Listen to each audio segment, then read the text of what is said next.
hello, welcome back to my channel. I am Bekah Jo, aka the Makeup Tax Lady. Today I am just getting ready for work, going into the office, and I thought we could do another everyday get ready with me. I'm planning on using the items that I have from Adept Cosmetics today, so that would include my Heather Austin eyeshadow palette, as well as my Adept and Amy Loves collaboration blush and highlighter palette. So let's just jump on in. I washed my hair last night, and for once I actually blow dried it before I went to bed. So I really like the smoothness with a little bit of volume that we've got going on today. So I may not do anything with my hair before the end of the video. I'm gonna go in with my Natasha Denona under eye corrector, blend that out with my damp sponge, and then I think I want to use my Clinique Even Better foundation today as well, also blend it out with my damp sponge. When I first got this, I used it a handful of times, the Natasha Denona corrector, and then I kind of went on a hiatus from it for a while, not for any reason in particular. I just wasn't loving it at the moment, so I'm trying to use it some more again, and I've been just using the corrector on its own under my eyes, not adding any concealer on top, and it's nice. I think it's a little bit deep for my preference, but it's not terrible. And I do appreciate blending it out with a damp sponge. I think before I might have been just using a brush, and because it's definitely a more matte concealer, it's not dry, but it's drier. It's not like a super, creamy is not the right word because it is creamy, but it doesn't have, I don't know how to describe it. It can be a little bit drier, a little bit cakier, so I find that the damp sponge really helps to smooth it out, to bring a little bit of that dampness, if you will, moisture back into the product, and it blends out very nicely and looks very skin-like. I haven't really had one foundation that I've been using the most lately, but I do always like this Clinique, and a couple weeks ago, opened a new bottle of it. Finally got all the way through that first one that I had purchased. So I really do like this one on the skin. And I've got some blemishes going on. And this foundation is very like tailorable to the coverage that you want and still looks very skin-like. So I can build it up to a pretty solid medium or leave it at more of a light coverage. It's very flexible that way. So I'm just kind of spreading it around with this Japanesque flat foundation brush. I find that with a good majority of my foundations, if I blend them out, kind of do the pre-blending on the skin before actually blending them in, it helps to actually make the foundation more even on my skin. So is that a little more high maintenance in the process? Maybe, but I do appreciate it. It makes it take less time blending everything out in total, whether with a sponge, which I've been loving lately, or a foundation brush or what have you. Okay, there is my foundation blended out with my under eye corrector. I'm happy with the way this looks, so I'm going to go ahead and set, and just for changing it up, I have this RCMA. I say changing it up because if you've been here before, you know that I use and abuse my Sydney Grace Cloud 9, but I have this RCMA no color powder, and I really like this as well. So I'm going to use this to set everything down, and I'm going to use a little puff to do so. This powder is very finely milled. I think that has a little bit more of a white base to it than my Sydney Grace powder, so that's just something to keep in mind. But on the day-to-day, I'm not like in a picture with flash and all of that, so I'm not really worried about it.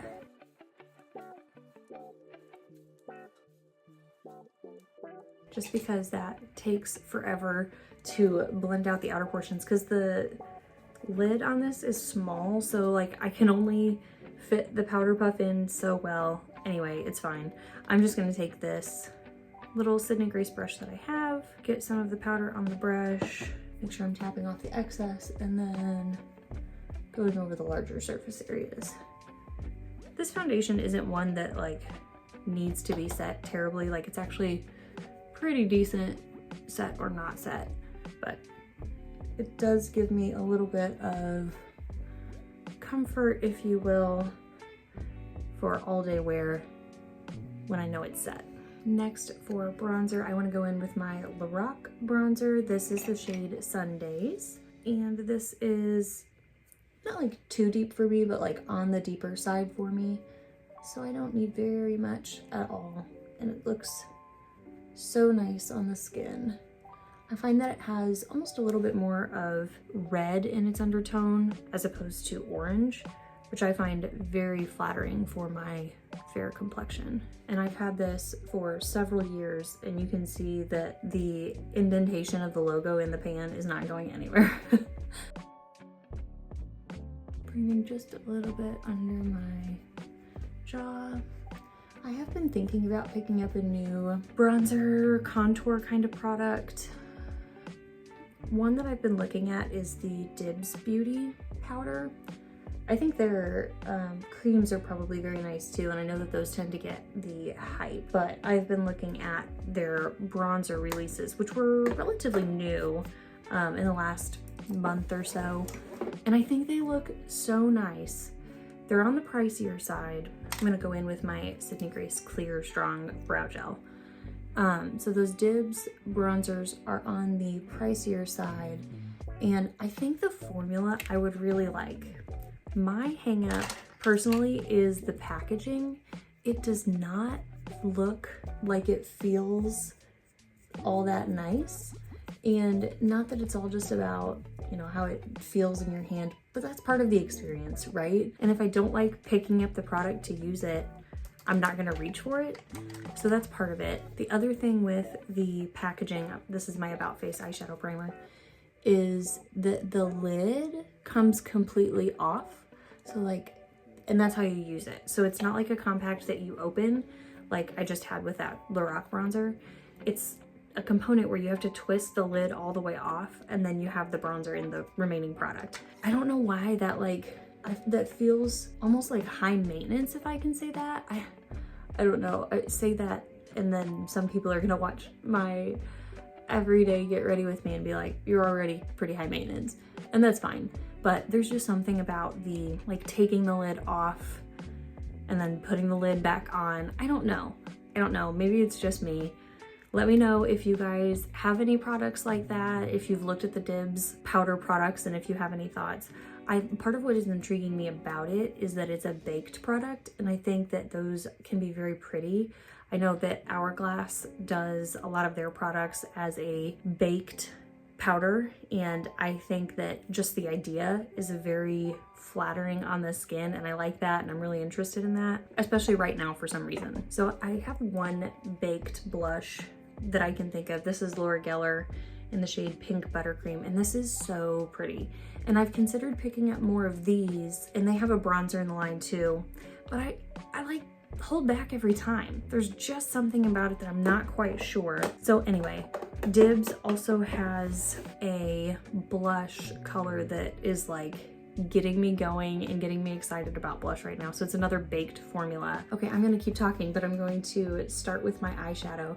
So I know I wanna use Magnolia as, I think, like a liner today. And I know I want to use this shade here, So Excited.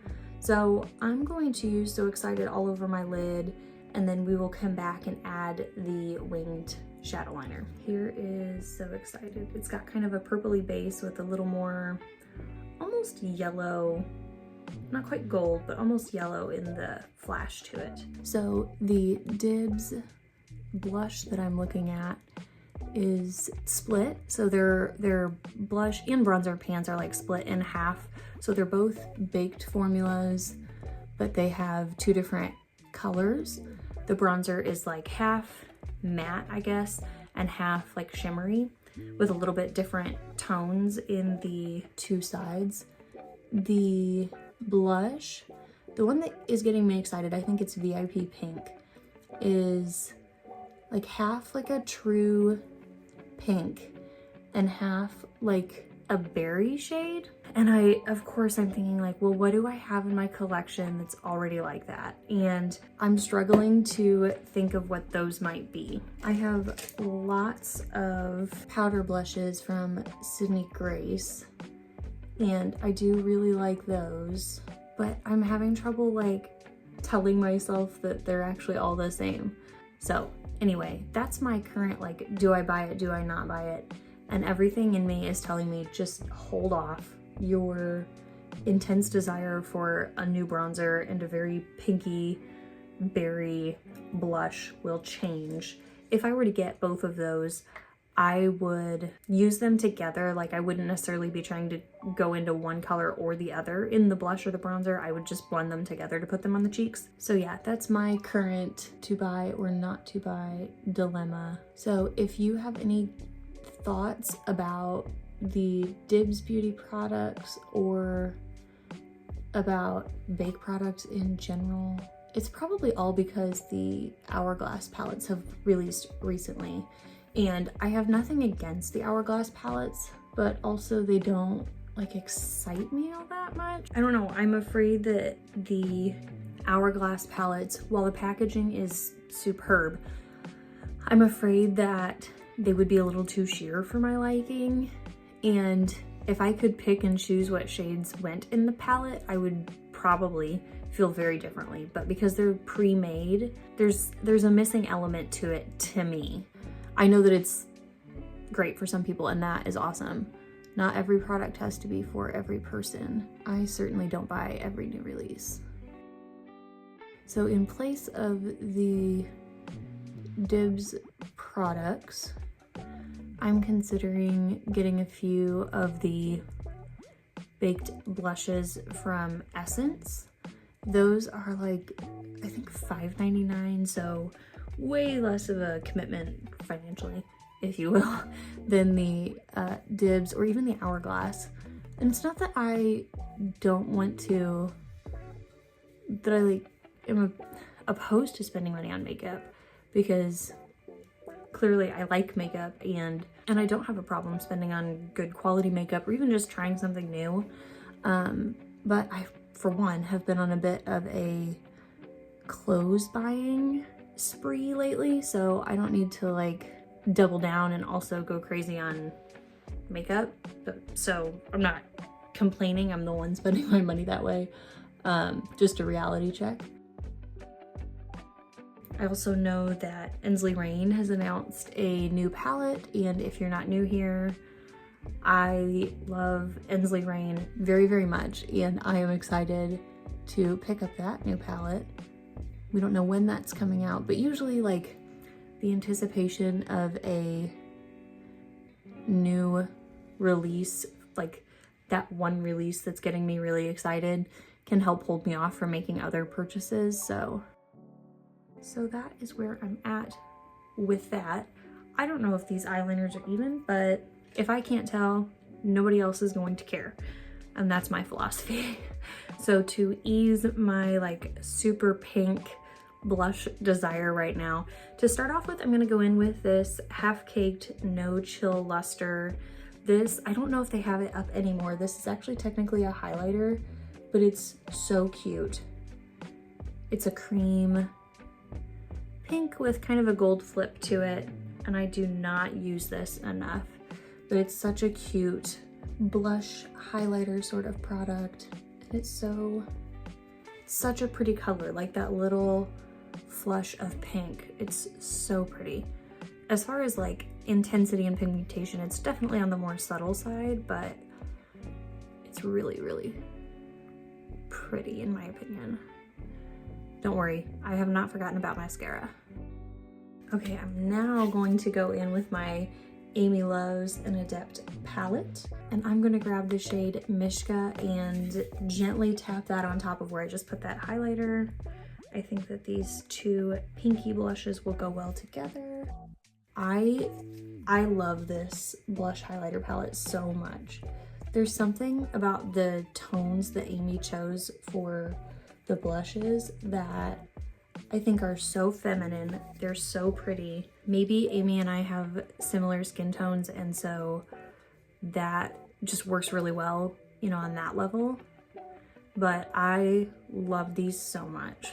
And I find that the shades in the palette are true to real life. So they really show up the way that they look in the pan. I think sometimes with, especially with cooler tones, or maybe it's just on me and on my skin tone, but they can appear warm very easily.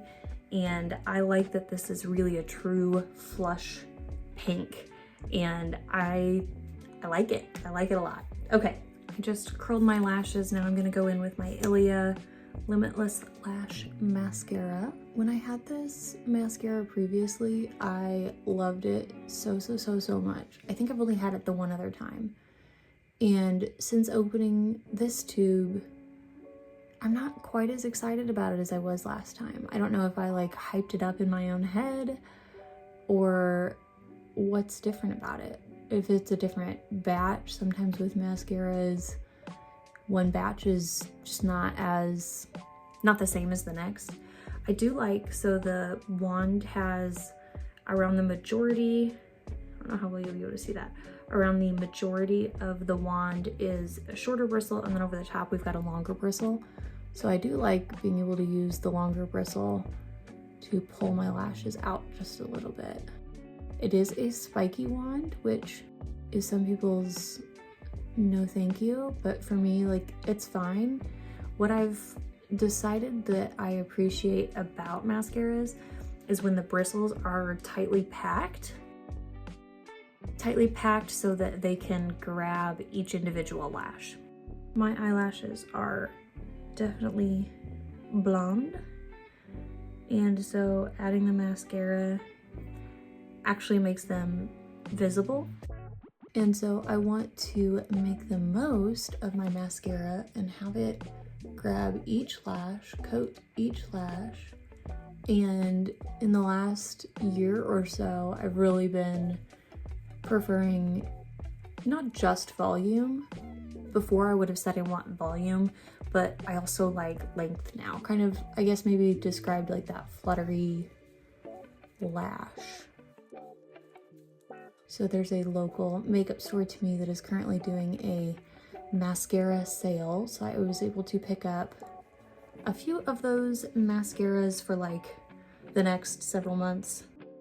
I've been doing that, like buying my mascaras a couple months in advance, just so that, partly so that I'm not tempted to just buy whatever new mascara is appealing to me at the moment. I think, no, I've got my next mascaras lined up, but that way it's kind of like a bulk deal, and I do not open them all at once. I leave them unopened in their original components so that they don't get corrupted in any way. There's not oxygen getting into the tube and all of that until I'm ready to open them. But with my Ilia, so I used it for probably 2 weeks, give or take, with just the way that it was, and it was already starting to feel like it was drying out. So I added just a little bit of eye drops to it, which I've done to my mascaras previously, and maybe even with the Ilia mascara last time I had that, and it definitely helps. I don't know what it is about some formulas that adding the eyedroppers to wetten the formula like really makes a difference. I'm not sure, but with the Ilia, it really did seem to help, so that's nice. I'm not sure if I'm blown away, but I do like that this mascara removes easily and is like soft on my eyes all day. It's not like a super crunchy, which probably means it doesn't hold a curl well.